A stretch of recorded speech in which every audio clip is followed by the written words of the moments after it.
माता पिता की सेवा पर कहानी।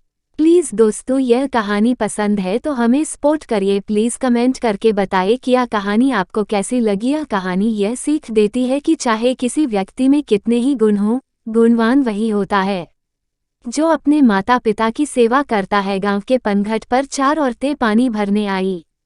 पानी भरते भरते वे एक दूसरे से बातें करने लगी। चारों के एक एक पुत्र थे।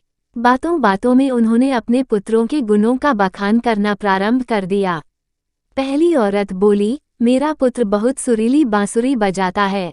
जो भी उसकी बांसुरी सुनता है मंत्रमुग्ध हो जाता है। मैं ऐसा गुणवान पुत्र पाकर बहुत प्रसन्न हूँ।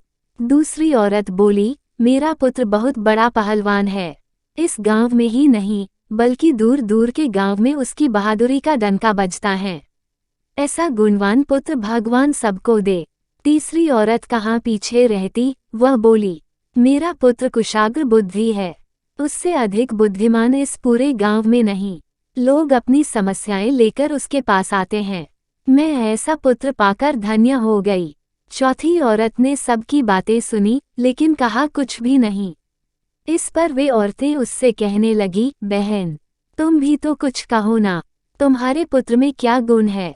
कोई ना कोई गुण तो उसमें अवश्य होगा। वह औरत बोली, क्या कहूँ बहनों, मेरे पुत्र में तुम्हारे पुत्रों की तरह कोई गुण नहीं है। उसकी बात सुनकर तीनों औरतों ने गर्व ने अपना सिर उठा लिया। कुछ देर में सबने पानी भर लिया और वापस जाने के लिए अपना अपना घड़ा उठाने लगी। उसी समय पहली औरत का पुत्र हाथ में बांसुरी लिए वहां से गुजरा।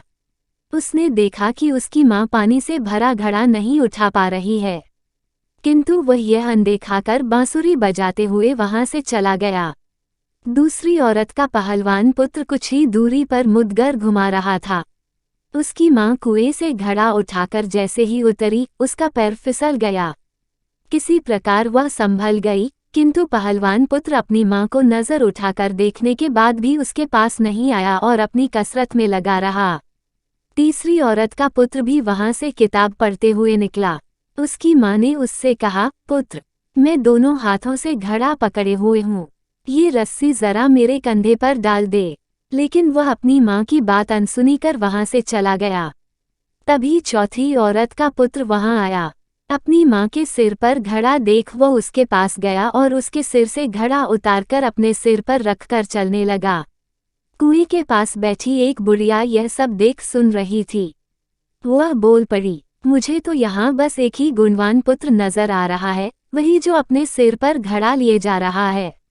माता पिता की सेवा करने वाले पुत्र से गुणवान पुत्र भला कौन हो सकता है? सीख, गुणवान वही है जो अपने माता पिता की सेवा करे और साथ ही सबकी सहायता के लिए तत्पर रहे। प्लीज़ दोस्तों, सपोर्ट करिए।